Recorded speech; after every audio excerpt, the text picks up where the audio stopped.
Hi guys, 28শে September ছিল আমার বড় মেয়ের জন্মদিন। আর সেই উপলক্ষে তোমরা দেখলে একটা কেক আনা হয়েছে।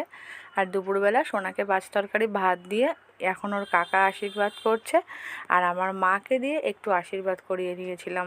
আর এবার সেরকম কিছুই করতে পারিনি, কারণ যেহেতু আর একটা ছোট্ট পুচকু এসছে আমাদের বাড়িতে, আমার সোনার বুনু। তাই সোনাকে বলেছি তোমরা বড় হলে একসাথে দুই বুনুর জন্মদিন আমরা সেলিব্রেট করব। আর ঠিক তার পরের দিনই ছিল আমার ছোট্ট পুচকুটার আর আমার সোনার বুনুর ষষ্ঠী পুজো।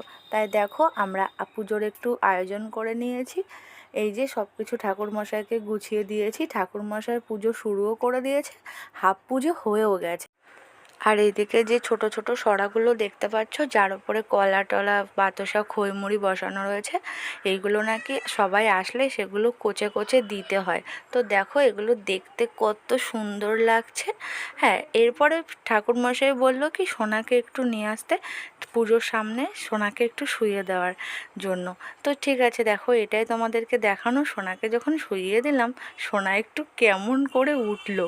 তো এই যে আমাদের সেই ছোট্ট সদস্য, ছোট্ট পুজো, তোমাদেরকে সামনে আবারও একদিন দেখাবো।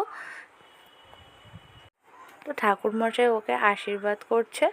আর তোমাদের সাথে আবারও দেখা হবে নেক্সট ব্লগে। আজকের ভিডিও এটুকুই।